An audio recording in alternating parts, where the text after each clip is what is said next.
Everybody you admire that has done something significant has more stories of failure than success.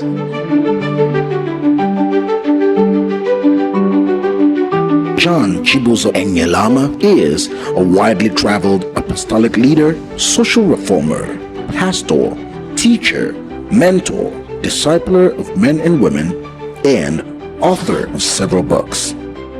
John's global life purpose is to assist individuals to find their purpose, strengthen the local church globally, and to help nations transform. He achieves all of these by preaching the gospel of the kingdom, thereby spreading the fires of revival and reformation. John's drive is to see God's will manifested in the lives of people, and that men and women all over the world should come to the knowledge of God's truth. He has preached in countries, cities, and places all over the world with one message, and that is the gospel of the kingdom. His primary driving force is to live a life that contributes to the fulfillment of the Great Commission. John is the president/founder of the Kingdom Apostolic Revival Ministries, KARM. He's also the founding pastor of End Times Revival Ministries, ERM, and a co-founder of the Apostles in the Marketplace Network. John is the host of the radio program Lessons from the School of Life. He and his amazing wife, Ngozi, also run the Institute for Success in Marriage program, which hosts the Marriage Works and Love Works sessions for both the married and singles respectively. John, a graduate of quantity surveying from the prestigious Obafemi Awolowo University, Ile-Ife, Nigeria, obtained his ministerial license from Spirit Life Bible College, Irvine, California, and is a fellow of the Aspen Global Leadership Network. Get set to receive the word of God from the mouth of his servant with Jesus' joy in your heart. Join me as we make welcome the ministry of John Ngozi Enelamah.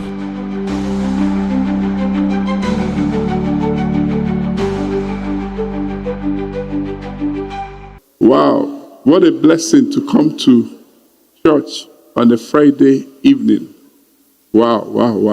Well, I want you to take a moment and congratulate yourself for coming.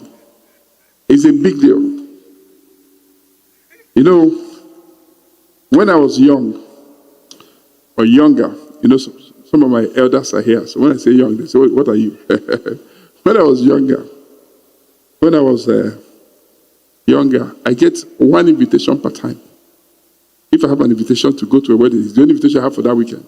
As I grew older, they became 2 at the same time. After a while, 3. And now, sometimes now, there are 5 things happening at the same time, and I'm invited to 5 of them. Then I knew that man's greatest resource is time. What you do with your time is what you've done with your life. And if you're living your life in a way that people still control your time, it means they're controlling your destiny. You have to take possession of your time. There's no place you must go to. There's no event you must attend. You have to choose to go.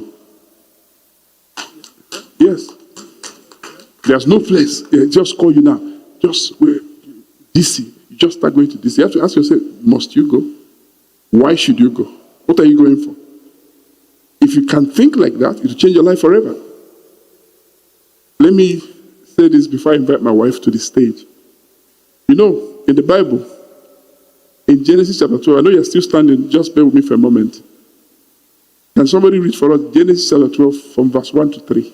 Genesis chapter 12. Watch this. Very life-changing. Genesis chapter 12 from verse 1 to... Who can read for us? Now the Lord has said unto Abram, get thee out of thy country. I know it is a very diverse church, diverse audience. People from different parts of the world, African nations, and all places. Some people are too Nigerian to be useful to God. They are too Nigerian that God cannot use them. He said, out of your country. That means be delivered from your own country. Be delivered from your country. I'm not a Nigerian. I was only born there. I'm a kingdom citizen. Some people are so tribalistic, some people from my part of the world where I was born, that they want an Igbo president. That's an insult on God. What you want is a president of Igbo extraction. He has to be the president of a country, not of Igbo people or the Igbo nation. Have you thought about that? Obi. What does that mean to God? No. You want a person delivered from his own people so he can govern everybody. We have had presidents who won election in recent times. They say, you didn't vote for me, therefore you will suffer. Then that means the election is still on. They are not president. After election is over. You become the president of a country, not of a people. One people group. Say, get thee out of your country. Then he said, from your kindred. Kindred means clan. Some people, they go to Umunna meeting and they are completely lost. Lost completely. People drink, they join them to drink. If I don't drink, they will think something is wrong with you. Something is wrong with you. From your kindred. You know the biggest one, from your father's house. Some people, the reason they can't go far is because of their brother, their uncle, their mother. Some years ago, when I want to do something, before COVID, I say, my brother, my mother. After COVID, I asked God, I said, I have 3 issues I've been asking from you. 1, what did you call me to do? Number 2, where do I live?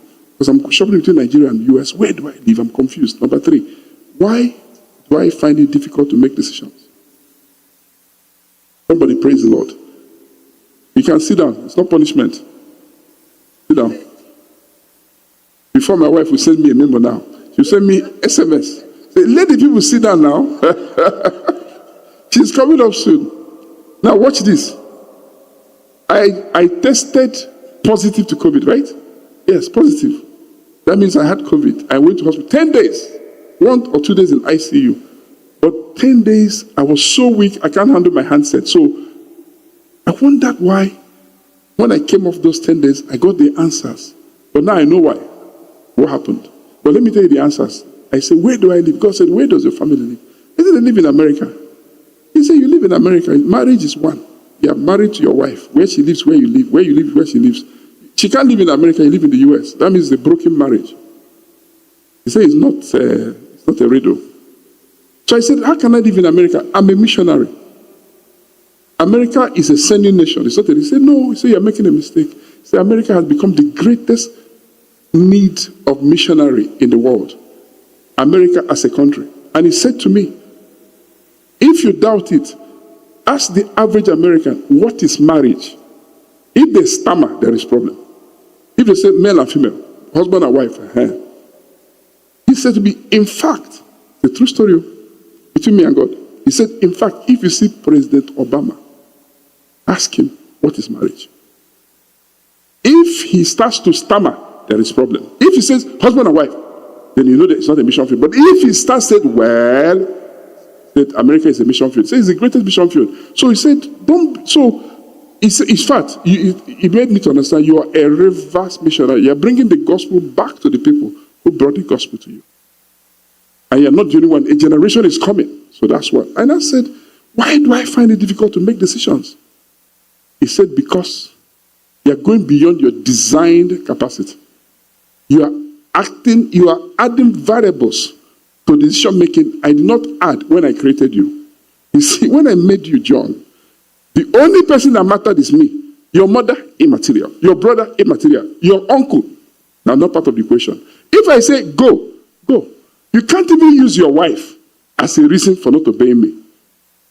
You can't say the reason I did not sacrifice Isaac is that I discussed with Sarah. Then why are you so stupid to tell Sarah you want to kill Isaac? It's stupidity. I say kill Isaac. You know that the day you tell your wife the marriage is over. So be going. Tell her you are coming. Go. You can't have a reason for not obeying God. People are laughing. You can't use God's gift as a problem for God's gift. Isaac is a gift from God. God said kill Isaac. You can't say my problem is I told my wife. What did you tell your wife? Tell your wife you are going to market now. People used to ask me about Osinachi that died in Nigeria. I know this is not a Nigerian church. They used to ask me, I said, she was SU. I said, my sister too is SU. I said, if my sister married an abusive husband, she would die in her marriage. She just got delivered that the husband is not abusive. What do you mean? Because the way they were raised is that you never walk away from your home. You do know SU? Have you met an SU girl before? That's how they taught them. They were raised in secondary school and university. When you're married, you're married. If they're beating you, you stay there. You even be lying, they're not beating me. To protect the man. I said, she needed just to go to market to buy fish, and she never went back. From there, she go to her father's house. Let the husband come and meet her there and say, okay, why did she return? I don't think he got my riddle. Okay, fine out. So he said, be delivered from your father's house. What is deliverance from your father's house? Is when you are not held back by your father's house. Nobody anywhere can be manipulating or controlling you. In fact, what it means is that you're not expecting anything from anybody. The moment you expect something from somebody, they can control you. You didn't get it. If you feel you have a rich uncle who needs to help you, that uncle will manipulate you because you depend on him. You need to know that God is your source. Your uncle is a vessel. He can be used, he might not be used. In fact, if God is the one that has called you, you can never be disappointed by man because you are appointed by God. If man can disappoint you, you are not from God. Somebody say, yeah, I need money. I meet people all the time. They ask you for something. You say, I don't have. They get angry. Am I God? I say, I don't have. I don't have. What is the problem? Look, people used to ask beggars everywhere. I've not started with beggars. And people, they think, okay, how can you be eating steak in your house when people are starving in Nigeria? Are you the cause of their problem? Are you part of Trinity? You know people are poor for a reason. Some people are poor because they send them to school, they dropped out. Are you going to accept responsibility for their stupidity? You think people are just poor? Like, look, I know somebody. My father assisted him years ago. He became a servant in the house of the former prime minister. The front eastern region. They sacked him from work.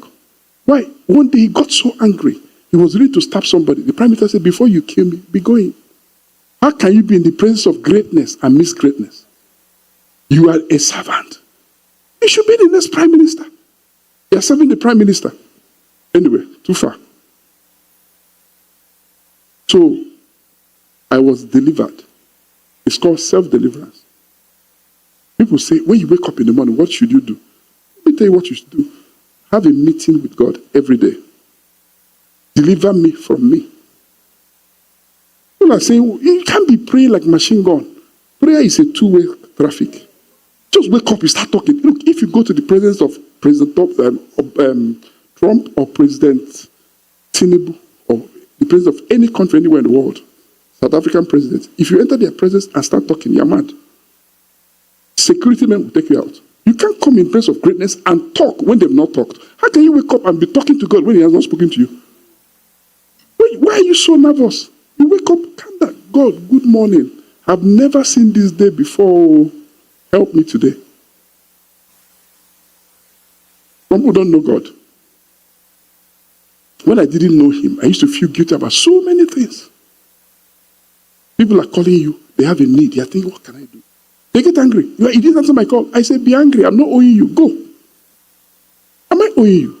You are my former classmate. We are in the same class, grew up together. You have a need. I'm trying to see how I can help. Me too, I have need. People are helping me. I don't get angry with anybody because they couldn't help me. They're not owing me.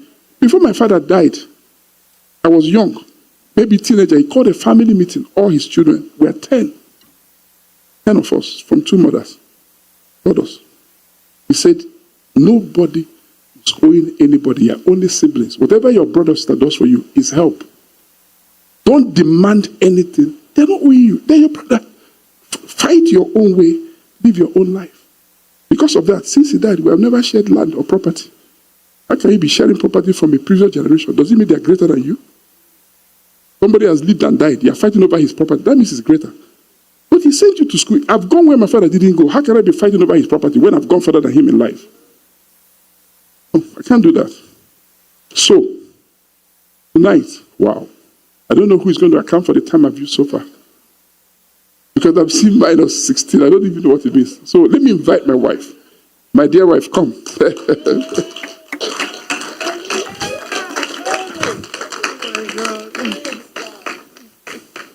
So we'll start. I'm going to go through the agenda for the weekend, and then we'll tell a marriage story and talk. I do some introduction, and then she will do some talking, and we'll pause and take questions and answer for tonight. But before I do that, I always forget I have some of my relations here. I have my sister-in-law and the husband, who I went to the same secondary school. I didn't even meet him in school. So, in fact, I will tell the story tonight. So they're here to honor God, to honor us, and I welcome Brother Udo and Sister Yudi in Jesus' mighty name. And then we have our friends, Chike and Adeze. They used to attend our class last year, and they got married this year. We flew down from Dover to come and marry them, of course, in company of their pastor. So the marriage school works. We have evidence all over the world in Jesus' mighty name. So tonight is relationship and fruitfulness for singles and married. And let me see where we start.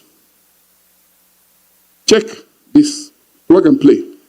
So I can control my slide, or we can control it together. This 10 minutes, what does it mean? Is it 10 minutes of what? Pastor Chuka, I've seen minus. It counted down. Okay, that session has ended. Look, if I didn't finish the time for the session, add it on. No. Don't steal my time. Okay, but this is not working now. What's going on? Oh, it's working. Sorry. Okay, good stuff. Okay, fantastic. Sorry, is it you or me?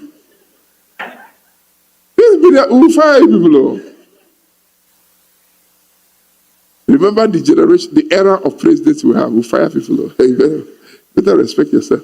Okay, just very quickly, what we want to do is present an agenda for this week, and I can go through it with my wife. I will introduce her in a moment, but the agenda this weekend is that we want to tell a bit of our marriage story, and then tonight we'll talk about what is marriage, what are the biblical principles for a successful marriage, how did they marry in biblical times, and then at some point we'll talk about the purpose of marriage.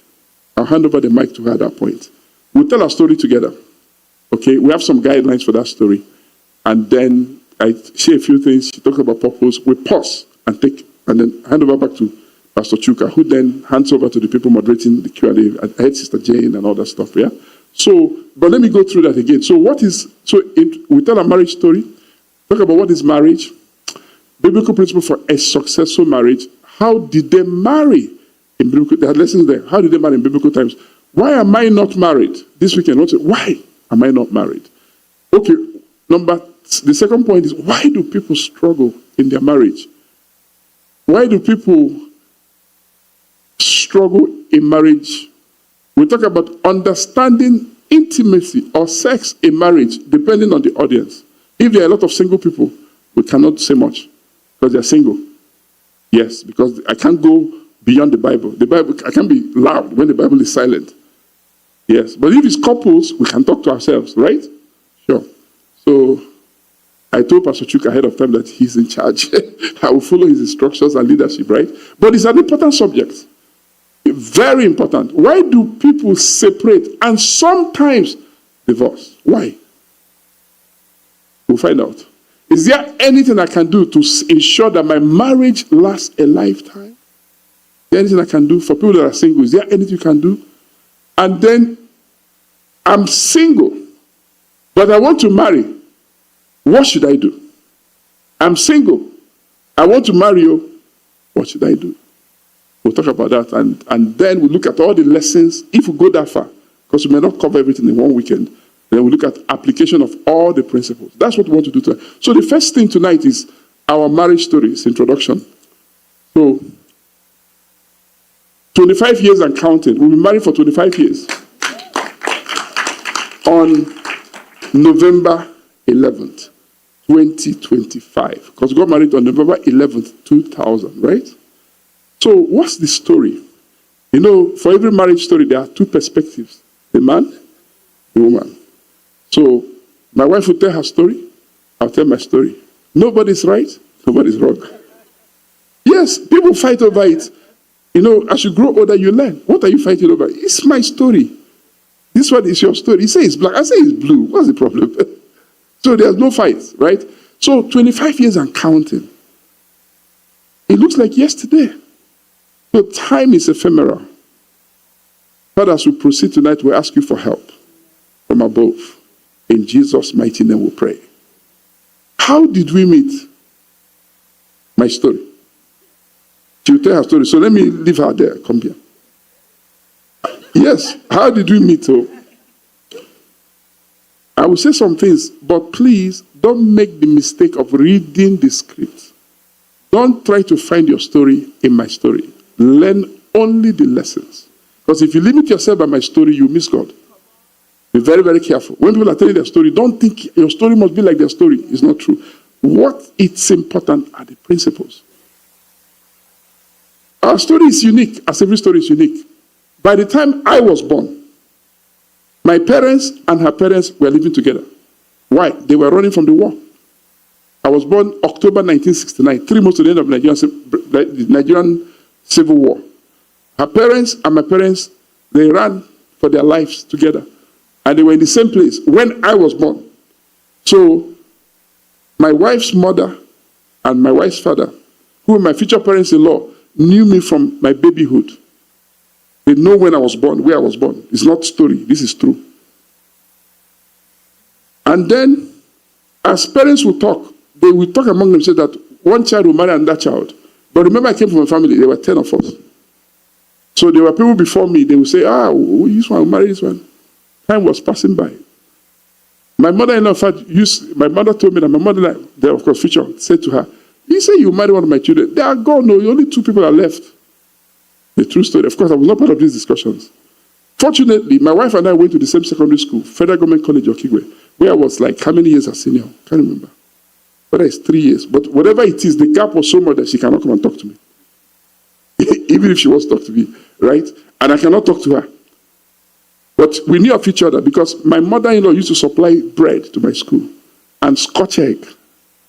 So my mother used to pay. We had so many of us. Our mothers would pay money to her. When she comes, she do for a job. Your mother said, I should give you Scotch egg. And I was the tallest. At the time I was graduating, I was the tallest. And how they knew me was that my trouser was jump up. Because as I grew, my trousers did not grow with me. I was not a Jew. You know the Israelites, their clothes were growing with them. My own didn't grow with me. So I had big jump. So my wife will remember me in school for many reasons. I also played soccer. I don't know if you remember that. She played badminton. So, but in school, there was nothing going on. And then I finished school. A long story. My father was a Methodist preacher, but I got saved on campus in University of Ife, now Bafuma University. I went to school as a teenager, finished in 1985, I was 16, passed JAM, as we say in those days, gained admission, went to school. People used to come from Deeper Life Campus Fellowship, they preached to me. I'll cut it short. And one day, I got saved, and I joined Deeper Life Campus Fellowship. So, anybody that understands the Nigerian system, when you finish school, that's what they call NYSC. You come from that part of the world. So I did all that. I did my National Youth Service, which is like some kind of training in a place called Kano State in 1992-93. And when I got there, I had a prayer partner who was older than me. And one day we were praying, we used to pray together. He said, God said I will take you to America, United States of America. The first thought that United States of America. In the generation when I grew up in Nigeria, only people that failed JAMB went to America. Look, we used to discuss JAMB in class. Anybody planning to pass is going to Nsukka or Benin, Calabar, Ibadan, Ahmadu Bello University. Only people that are planning to fail JAMB are looking for visa. Because the schools were so solid. This was the 80s. Some of the best professors in the world started these colleges. When they started Imo State University, they brought one guy, Professor Echero, from somewhere. When they started Nsukka and all these places, they have people, some names, I don't remember the people, they are so famous. There's one man that called what is his name? One professor from Oka. Very well-known man. They had medical doctors, they were world class. University of Ibadan was a kind of medical, what do you call it? Missions. People used to come from Saudi Arabia to Ibadan. So I said, United States I've already passed JAMB, graduate. What am I going to do there? But anyway, cut the long story short, God took me to America because there were things in me He wanted out, and things I needed that were not in me. So He brought me here to do some spiritual surgical work. That's my summary when I look back, because life is lived forward and understood looking backward. So that's a long story. I can't go there. But when I was here, one day, I got a phone call. I was now in a season in my life. I don't know what I'm supposed to be doing. I've gone to school, gone to Bible training school in California, graduated. I'm in between seasons, transition. Of course, when I look back now, it was an intense time of personal preparation for everything I'm doing now, but I couldn't have known that. So I got a phone call from a friend, a childhood friend, Onyebu Chiwala. Onyebu Chiwala's elder brother is the husband of Mr. Konjiwala. We grew up together in a place called Uzuakoli. He was about 3 years my senior, because he was born, he's late now, he was born around 1960s. He came from a famous group of people. They were born 66, they were famous in school, they were athletes, they were popular. And I was a junior friend to him. I was 3 years his younger brother. And so we're friends. He just called. I don't even know how he got my number. He called me. And he said to me, he said, can you come and visit me? He was living in Silver Spring, Maryland. This is 1997. I don't even know what I'm supposed to be doing with my life. So I said to him, I can't come. And what was the reason? I said, because what am I coming to do? So I dropped the phone. Then the Spirit of God said to me, do you need to have a reason to visit a friend? A friend is a friend. Do you need to have a reason to hang out with a friend? Come visit your friend and laugh, play, eat. That's friendship. I picked up the call. I called her. I said, I'll come. A true story. So I landed. I must have come by Greyhound bus. This is 1997. I showed up. He picked me up. We went to his apartment. He was living with his elder sister, immediate elder sister, Joachi. And we talked a bit. And he asked me a question. A few minutes after, he said, do you know the Ikembas? I said, of course. Ikembas are my parents-in-law. I know them. It's a long story. He said, do you know I'm associated with them? I said, no. Yeah, Iwala, the Ikemba, there's no relationship. He said, no. He said, do you know they admire Ikemba? I said, yes. He owned Superloaf where my mother-in-law then was MD. He said, do you know that his wife is my father's sister? I said, no, I don't know that. How do you know you're telling the truth? We laughed over it, and it was true. So he said to me that the Ikembas, which are my future parents, said, do you know they're around? I said, yes, I know. My mother even told me, but I told her, Mommy, America is so big, that's not my business. And he said, my mother said, oh, the Ikembas are in America. I said, 6 time zones, don't even try. I said, there's no need, I'm not trying. My sister-in-law, I knew she was married, I knew she was here, but I don't know where they live. Anyway, that's how this Onyebu Iwala called Brother Yudo, who is here, and said, oh, John is here with me. And he said, oh, let's meet in church the next day. They went to a particular church then. So we met in church, and my parents-in-law were there. Brother Yudo, his wife, who is my wife's sister, we met in church. When we finished, after service, we went to their house, their home. And then I told my sister-in-law, who is not my sister-in-law, I said, oh, I know Ngozi, your sister. Do you know my sister? Yes. She picked up the phone and called her in Nigeria. So she picked up the call, and I greeted her. That is a very simple confession. I said, what are you doing? So I'm reading a book, God's Generals. I said, do you know who he is? Yes, Robert Slan. I said, that's my pastor. That's where I went to Bible school. That was the first connection.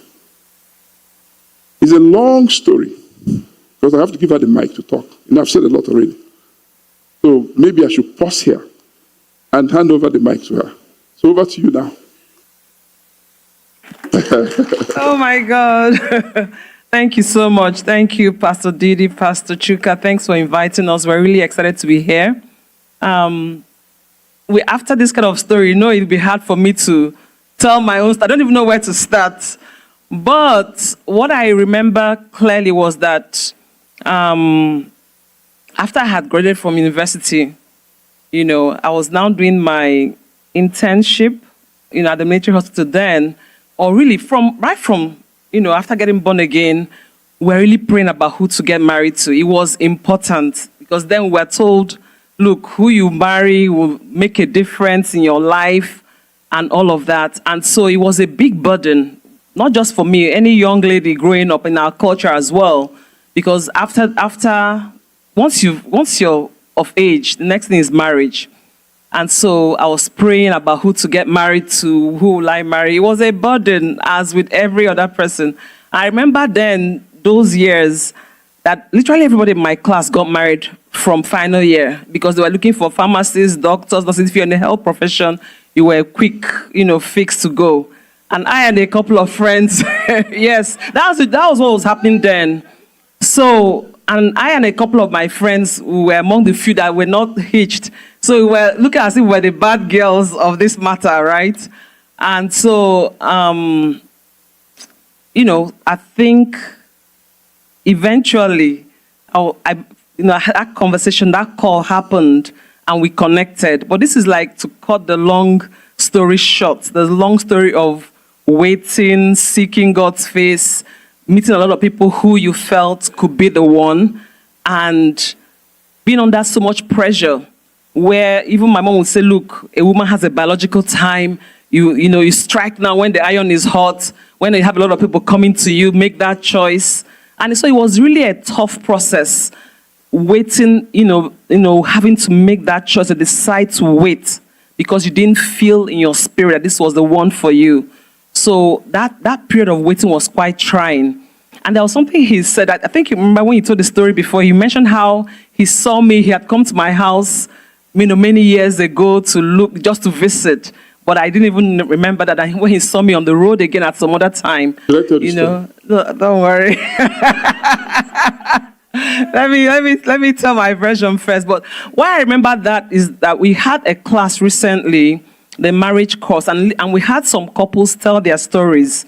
And literally everybody that told that story, almost all, if just a few that didn't have that same signature, they had seen that person maybe 6 years earlier. They had an encounter, they had passed by their life, and nothing happened. Then in another 4 or 5 years, then they connected again.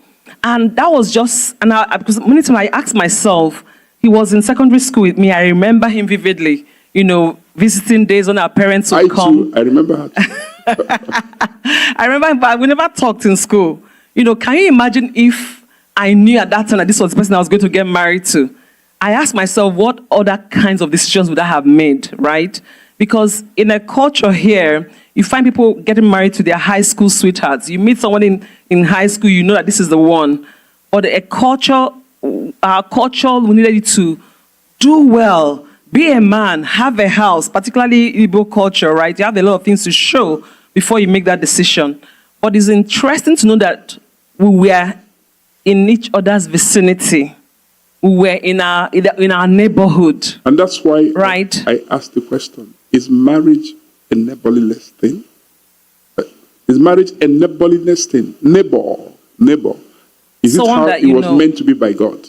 Yeah. You have to travel so far to marry. Those could be the exceptions, but not the rule. Right. So of course, urbanization will have a part to play in that, because we move around, we travel in a different country, and then you don't even want to send someone again home to go and find a wife for you, right? But that was the context. And when we had that call, during the time that he called me from my sister's home, I was praying, I was seeking God's face. And it was so significant because my sister too was the one that led me to Christ, and I was just following her. Because I was feeling for her. It was so interesting because I really was thinking, how do I support her? And that was how I got saved. Do you understand what she means when she says I was feeling for her? Do you know what that means? It means she was persecuted for being a Christian. Yeah. By her parents and people around her. That's what it means. Yes, because so everybody... she looks like a lone ranger. So yes. He said, in order not for her to suffer, let me also follow her, following Christ. Because then, when you come from a context where our parents were Methodists, they go to church, they are religious, they do everything right. So it was like a new thing. You're now born again. What does that mean? What have we been doing all this while? We've been bringing you up in the fear of the Lord, right? And so that was that context. So it made a difference. But once you come into that place, you know God, you're a child of God, your story changes, right? God kind of opens the original path, original story of your life. And I believe that was what happened when I got born again. And I realized I could not just make a decision about who to marry. It needed to be the person that God had for me. And so that was important in that context. And when I did eventually meet, when he called me, and we started talking, I think a few things helped, because one, I was managing our church's bookstore. And then that year, the book of the year was God's Generals. Everybody wanted to read that book. So I sold so many copies of that book, and it was such a great season, right? And then he calls, and I'm like, and he just asked me, like, what are you doing? Oh, I'm reading a book, God's Generals. He was like, I went to that Bible school. He's my pastor. So we had an instant connection, and I started praying. I knew in my spirit that this could be the one, but I wasn't sure. And I started praying. And so he was now going to visit Nigeria. And I said, okay, if he comes to Nigeria, I said, if he's this man of God, let my pastor invite him to come and preach in our church. And so I want you to be listening carefully. And so that was how it happened. And I invited him to church, introduced him to my pastor, waiting, I was looking for confirmations, people that would, like to say this could be the one or not the one. There was no click. They didn't they didn't invite him, nothing. And so by the time he left, I was even more confused. In fact, a friend of mine told me that, he's in America, you're here. How can you make this happen? He's not your husband. So I was thrown into confusion, because we really had connected. We had spent time connecting, talking and all of that. But all the things, the plans, the fleeces that I put out for him, none of them worked. So you can imagine. So I was now back to seeking God's face and, trying to understand what God wanted. But looking forward later on, you won't believe when eventually this relationship got back into motion. That pastor, he was literally became a member of that church, because I preached so much. So it was, for that church, as if I was a member of a church. Oh my God, he kept preaching in that church, but that was the son I was looking for, but God didn't answer me at that time, right? So there are so many elements to this our marriage story, but it's been a journey of faith, that God brought us together. And I'm praying that everybody that's single here, that God will lead you to the one that he has for you, because there's a plan for you. There's a path for you. We'll get into that when we talk about, relationships, finding the one, and why do we have delays, right? There's someone that God has for you. Maybe we should bring up some of the salient points. Yes. Even from the stories we've told so far. Remember where I started from. A friend, a phone call, an ordinary phone call. But that call was meant to connect me to my eternal destiny. But it was natural. It was a phone call. I don't want to jump ahead of ourselves, but the lesson there is that supernatural things happen in natural circumstances. That's right. It was a phone call. A phone call is normal. We do phone calls every day. Somebody calls you. How can that phone call be so important it connects you to your future wife? A phone call. Please go ahead. And that reminds me again about Rebecca. On a normal day, she just went to the well, to water the sheep. It was her service. It was her work. It was her assignment. She was about her work. And when she went there that day, when she left her house that morning, she didn't know that she was going to meet the husband of her youth. She was going to have that connection. But she stepped out, right? So where are you per time? People always talk about positioning yourself. Position yourself. Is it to go to all the weddings? Is it to go to all the parties? Is it how you're looking?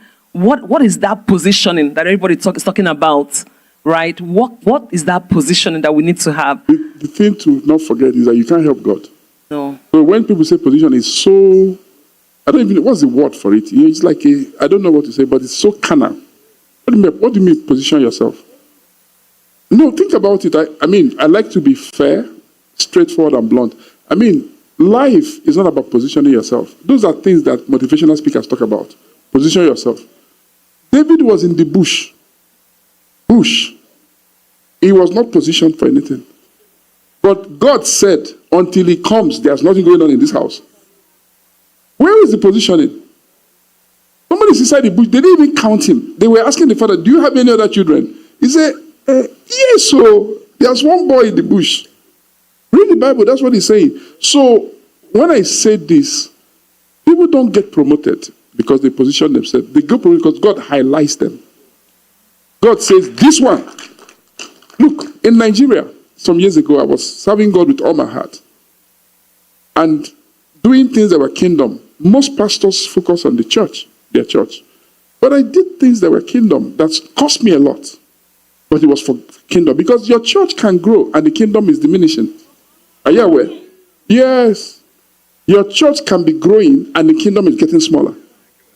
When your people are more loyal to you than to God, what do you think is going on? They are doing church, they are not doing kingdom.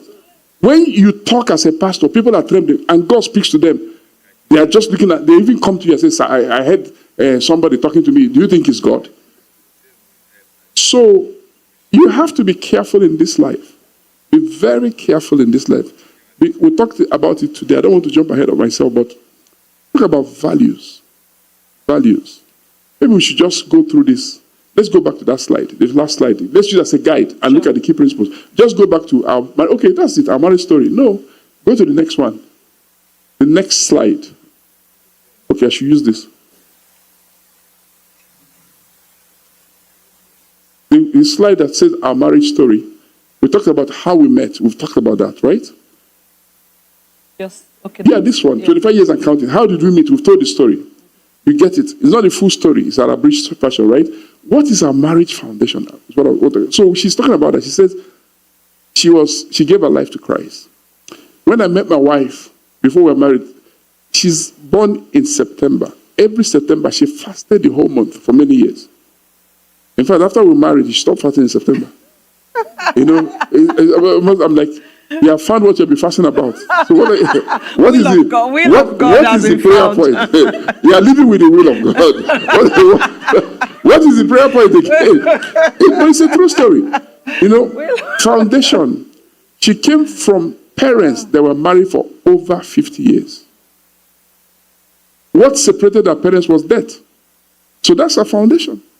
When you come from a broken home, you're already running behind schedule. You're already heavily disadvantaged. You can overcome it, but you already have a problem. Because your picture of marriage is brokenness. My parents were married and separated by death. They didn't live up to 50 years in marriage. But they were there for maybe close to 30-something years. My father died in 1990 and all that stuff. Yeah? So my foundation of marriage is one man, one wife, till death do you part. Then she got born again. I got born again. She attended fellowship and was very involved in church. So when she mentioned visiting her parents, you know, God previews the future. In my growing up years, there were families that my parents talked about as they told their stories. You know, like every other child, my parents grew up in an era where family values were important. It's a different generation. This was Nigeria. This is not America. There were values. And so there are names they mentioned. And one of those names they mentioned when they spoke is the Ikembas. And I'm at the bottom of a ladder because I had siblings. They were older. She has older siblings. I mean, how many? 5, 6 of you? See, by the time we were getting married, that was the final marriage in their parents' home. They were the last marriage. Before her, they were that Choma, Sister Ogechi, Sister Yudi got married, Dan Ozie, Ihoma. So these are about 5 marriages. So by the time I was getting married, they didn't even demand anything from me. You understand? They've seen 6 marriages like this one. My father-in-law told the village people, he said, he's a pastor, just be going. I was there. He said, there's no alcohol, nothing. This one is a pastor. There was no pressure. And it was important, foundation, because the way God called me as a missionary, if I married a first daughter, the marriage would be strained. Yes, because the demands will be there. Maybe you don't get the story, but I'm just saying that there were foundations. She's the last born. So by the time we're getting married, there's no pressure. Not that I was irresponsible. They were not depending on me or asking anything from me. It's the grace of God. But the point I wanted to make is that in those growing up years, those were some of the names I heard from my parents. So as a child, I would say, I want to go somewhere and visit. In my mind, I said, where can I go? Nobody sent me. I wasn't thinking about marriage. I was just a teenager. I said, let me go and visit the Kembas. My parents had a car and a driver. I would say to the driver, can you go and drop me off? They just dropped me there and parked the car. I would stay there. They would look at me. I would look at them. We're not discussing anything else. It's a true story. This happened. In fact, as a result of that, her oldest sister, I met the children there when they were so small. I remember it because I have that kind of memory. Later on, I said, Jida, I saw Chuchu, I saw Kelechi. I didn't, but then, of course, I knew of her. She went to the same secondary school. I was graduated, she was graduated. I said, oh, what about Ngozi? No agenda. They say, oh, she's out. That girl, she wakes up, she crusade everywhere. They say she'll come back in the night. I say, okay, oh, she, of course, that's. And then once, in the city of Umar, where we come from, I was walking. It was in December 1993, I remember. I just saw her on the street. And I stopped her. I said, how are you? So I'm studying pharmacy. I even took her address. I said, oh, I'll write you. She doesn't remember that, but I do. I said to her that there are two things I will say, then I'll hand over back to Mike to her before we start to move on. One day, I was with my pastor, because I was in Deeper Life, and I was planning to come to America. And so I got connected with him as I was applying for visa. So one day we went to his house. When we got to the house, people were praying. And it was a prophetess that was learning how to prophesy. And she came to me and she said a few things. But one thing I remember, she said, do not look at their faces. Let me choose for you. This was December 93, right? I wasn't thinking about marriage, but I got a message. I remembered it. So, when I was praying about marriage and thinking about it, I remember God said to me, don't look at their face. What did it mean? Well, God has a reason for saying that, because that's how the average man marries, by looking at the face.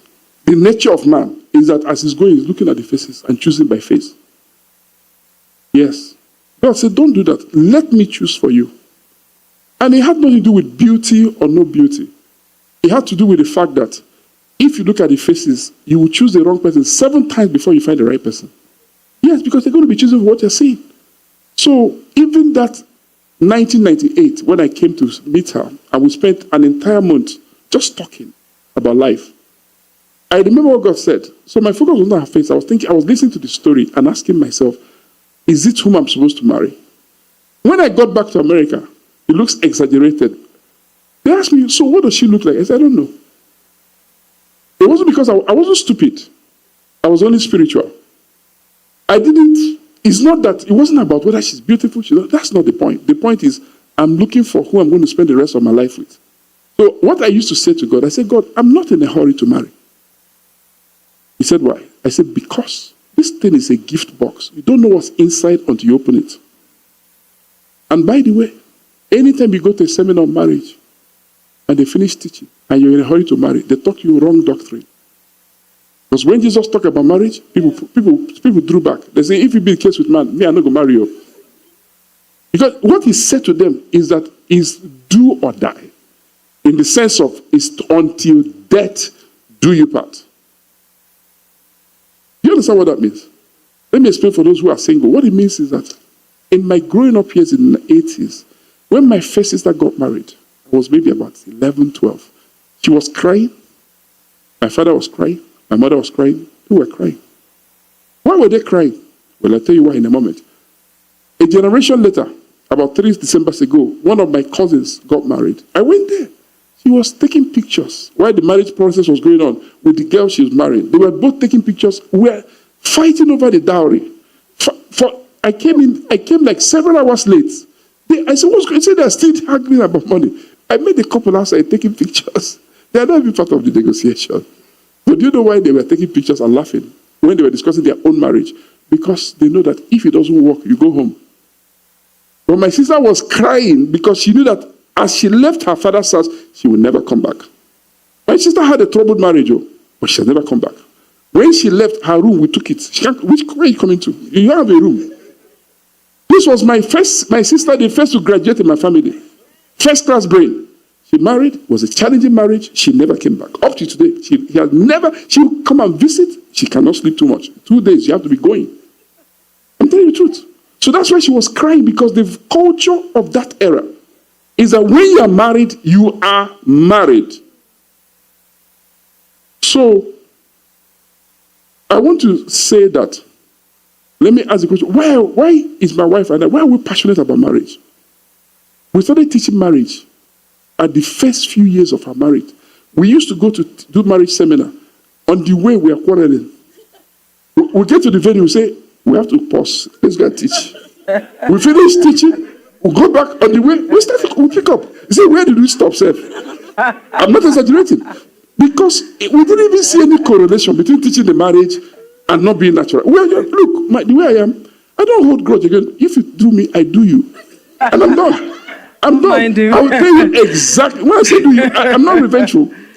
Go ahead. So because those early years of our marriage were very challenging, you know, at least if you know Pastor John, you hear him preach, right? And you can tell his disposition most of the time. And so we struggled a lot at the beginning. But even before that, why did we get so interested in marriage was, first of all, for me, when I was going to church a lot, after I got born again, my parents were worried. Looks like we're running out of time. So my parents were worried, and they were like, the way you're going... Would you like to sit? Sit? I can sit, yes. As long as your voice is strong. Okay. What do you say? No, it's up to you. Okay. All right. So my parents then were like, look, the way you're going to church, you cannot survive in a marriage. You can't be going to church all the time. Because then it was like, look at this, your aunt, look at this person. They were doing church like this and it wasn't working. It didn't work for their marriages. And so I was concerned. I was like, okay, why would church be a bad thing for a marriage? You know, so I started praying, God, give me a man who also loves God this way, who also wants to be in the house of God and all that. I think I got more than I asked for in that regard. You know, so, and the second thing that happened was that we now got married and immediately thrust into ministry. And then from literally year 1, year 2, sure, we now had people who wanted to get married in church. Older couples, these are people, okay, I'm divorced or I'm a widow, I'm trying to get married, or young people who were trying to get married. And so we had to help them to get married. And then from day 1 as well, there were couples who were coming, there were issues, marriage issues everywhere. And so we needed to help. And some of them, we realized that they shouldn't even be together in the first place. That was one of the first things that struck me. There were many people who were married, who were such a mismatch. You know, people had gotten married out of pressure to the wrong person for the wrong reasons. Can you pause for a moment? So when she says people were married and they are a mismatch, what does it mean? Because what she's really saying is that it is possible for two people to be married who are not meant to be married. That's a deep thing. And once you're married, you have to stay because married. On the one hand, Jesus yes. says once you're married, you're married. On the other hand, two people can be together and they're not meant to be together and there is nothing you can do about it because they're married. The only person that will get involved is somebody that wants to join issues with God in time and eternity. Because people are thinking, people divorce. Oh, I know a bishop, an archbishop, they divorce. And I used to hear a bishop that was married in California. If I call his name, most of us will know him. He left his wife, married another one, and says, that one is not my real wife. And he's very popular, people. But the only problem, none of these people has gone to heaven and come back. So you can't be divorcing because you know somebody that divorced. Is that what you tell God? When God says to you, what happened? You say, Tunde or Mr. Clarence or... Do you understand? It doesn't make any sense. Maybe in time it makes sense, but in eternity, when time is nowhere, it doesn't make any sense. Why that is important is that, is it possible? It's a very dangerous question. I don't even answer it publicly normally. Is it possible for two people to get involved with each other? They were never meant to be. Can you see the weightiness of that question? Can you join yourself to a person that God, in his plan, did not plan that you to run? And he says that the moment you are married, that you're married. That I, God, will not go to dissolve this marriage. Yes, he said you're married. I'm a witness to the covenant of marriage. You were married. So that's a very weighty thing. I would rather remain unmarried than be married to the wrong person. Marriage is not do or die. But that's tough because the woman's biological clock is ticking. No, but even the biological clock. That's tough again because society, pressure, sure. There's so many things happening, right? Sure. You want to settle down, you want to have your own family. What do you do? How do you navigate those years? But the point is that statement doesn't mean that God has no plan for you. Exactly. What it means is that you need to be patient with God and with yourself. You can't be talking about clock. Do you own the clock? What clock? God made you.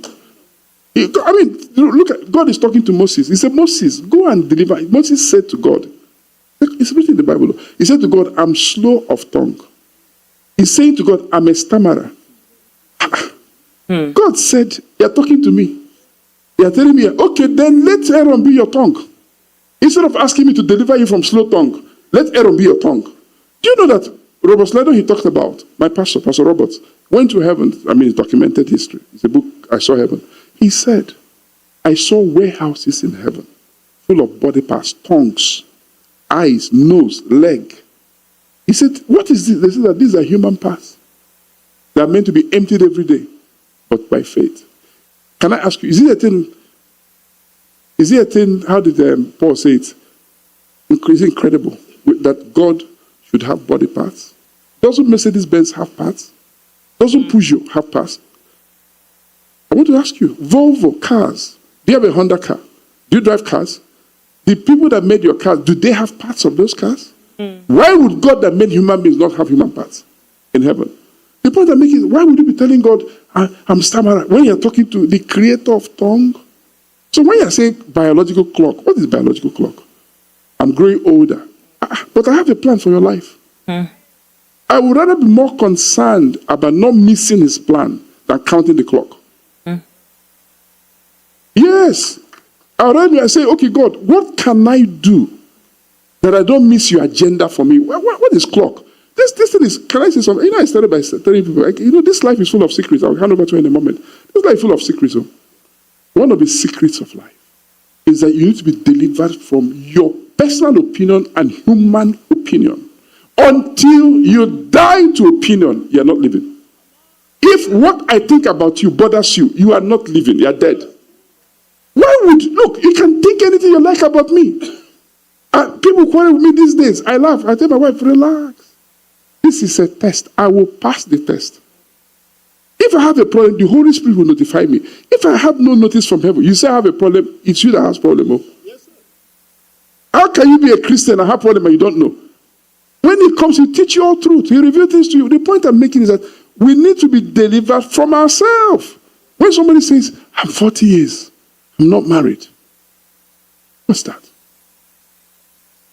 You can marry at 8. Lydia Prince. Have you read Appointment in Jerusalem? What's her country again? Denmark. She was Danish. If you have never read the book Appointment in Jerusalem, Pastor Chuka should order copies, or you buy from Amazon. I bought 2 copies recently. I have 3 copies of book in my house. I even came to this trip with a copy. Appointment in Jerusalem. What was the story? Sorry for your time. Lydia. That's Lydia. She was born in Denmark. Middle income family. Father was a businessman, was a school teacher. Then she had an encounter and became born again. She's teaching class. One man is interested in her. Ask her out. And tells, I want to marry you. He says, I can't answer you yet. I'm sensing that there's something more than this thing about purpose, more than teaching. So what is it? You're a young girl. And of course, they come from a place where everybody smokes. The man is smoking. She's smoking. It's culture. And she's saying, and she goes to the mother and said, wait, this clock, when are you going to get married? I can't answer you, but I know there's something more to life. You know that ultimately, that whatever she was searching took her to Jerusalem before Jerusalem became a nation. Long story. She started receiving children and built an orphanage. And then Mr. Derek Prince is British, goes to Africa, lands in Israel as a soldier. One day, people say there's one woman that he went there, visited her. Afterward, God said to him, that's your wife. But the woman is 20 years older than him. 20 years older than him. But they got married, raised 9 adopted children. The true story. You're talking about clock. I know the story of Ruth Heflin. Ashland, Virginia is not far from here. I met her in 1994. I brought her book too. I read the story. She graduated from high school at 17, a year ahead of time. went to Hong Kong as a missionary. He said in her generation or era, in that era, she was the youngest missionary from America to go to Hong Kong. And he said a man was interested in her and wrote her. And she said, let me see how he answer. He said they asked him, what about if we got married, will you allow me to obey God? The man said, it depends. He never married. She said, I had a dream. That's what she said. And I saw myself carrying a baby, red-haired baby. He said, that man had red hair. He said, but the only thing is that after I had the baby, my life was useless. Just baby, rocking a baby. This woman went to all the nations of the earth, but she never married. He became an eunuch for the sake of the kingdom. What about Robert Slider we're talking about? Robert Slider is turning 60 next year, February. He has never been married. Why? Making himself an eunuch for the sake of the kingdom. Nobody is perfect. The point I'm making is that, anyway, this life has levels. So the way I'm talking is the way I committed to Christ as a teenager. I know that the Christians of this era, their Christianity and my Christianity, they're not the same. So that's why when I come like this, I'm looking at Didi's face. That's what you can say, how should I be saying it? Do you want it playing? Do you want me to be playing games? Because you have to count the cost. Who are you living for? Why are you here? What are you doing in this life? Who do you take orders from? What gives you the kick in this life? Where do you get your drive from? What are you living for? What about if you didn't marry? I didn't say you're not going to marry. I said, what about if you didn't marry? Could you still live life? Yes, and serve God. So my wife has a big point. The clock is ticking. But I would rather trust God. No, it wasn't a point actually to say the reasons we give. The considerations that we make, the things that we bring forward, right? And quite valid biologically. But you gave that scripture about how God asked Abraham to leave his country, his kindred, his father's house, a certain place where God wants us to come to. God wants us to come to a place where he can have that intimacy with us, have that one-on-one with us, where he can settle our lives and our purpose and our destinies with us. But it's a personal choice. And he says that his eyes are running to and fro the earth continually. But you have to believe him. To show himself faithful on behalf because of those. Most people don't believe that. Most people help God and they help themselves. 99% of those I meet in this life, including pastors, they help God. They don't trust God. They don't believe in the supernatural. They don't believe that. Look, many Christians are very logical, predictably logical. You know what is logic? Logic is, the Bible said, Abraham obeyed God, but did not know where he was going. The average Christian of the 21st century will not do that. They say you are stupid. You are going, you don't know where you're going. You say Christianity, you don't reach that level. But that's Christianity. He obeyed God. They say, look, let me explain in practical terms. It means that one day, Abraham, because it was Abraham at this time, he left his house, carrying a few things with him, and just taking a walk. They say, where are you going? He said, I'm coming. Where are you going? I'm coming. And he never came back. He kept on going. And they said, but where are you going? He said, I don't know. I heard a voice that said I should go. That's Christianity. There's no other Christianity anywhere. Christianity is that you are lost in God. When you are coming to church expecting to be blessed, you are not a Christian. You are an idol worshiper. Does God bless? Yes! Seek first my kingdom and his righteousness. I will bless you. But look, can I say something? If I have never experienced this, I won't talk about it. My wife and I, we're American citizens. Our 3 children. We didn't come to America to have any baby. Why? Why are you having baby? You didn't pay your medical bills. And you're making guy in Nigeria. People came, they didn't pay their bills. Did they pay their bills? They are using Medicare, all these things. Are you a citizen? It's not for you, it's for the people. You do that. People did that. Look, my children went to school where people went on summer vacation and they owe school fees. The teacher told us, okay, so it was a lifestyle. We didn't. Now, of course, you have to have faith. Okay, so, no, I'm not fighting with anybody, but the point I'm making is that they were born in a hospital in Yaba, all of them, of a first-class medical personnel. Dr. Moluku, he delivered all our children. So when my wife came here to study, 2012, finished 2013, and the children came to join her, we didn't have any paper. or anything. We just came with visitor visa. The first schools they attended in this Maryland, my brother-in-law that took his papers and accepted them and used his address to get them admission. And eventually they moved to, my family moved to Massachusetts. My wife, it's a long story. Look about trusting God. My wife taught at Harvard with his mentor professor. He was an assistant to a professor at Harvard University where she did her master's. They couldn't pay her. Why? She doesn't have the paper to be paid. But she did the work dutifully, faithfully. One day, a couple gave advice. You can apply for permanent residence with NIW, non-interest waiver.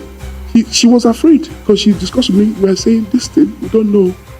After 6 months, we said, like the lepers, if we die, let us apply. We even went to lawyers. They looked at us, a lawyer couple. They just disdained us. Like, what are you talking? Anyway, my wife applied by herself. This is 27. This was December, the last day of December 2016, applied. Using the NIW. By May of 2017, it was approved. By 2022, we're all citizens. I didn't have to marry a false wife. When I went for my interview for permanent residence, I was shocked. I'm sitting before the man, the immigration guy.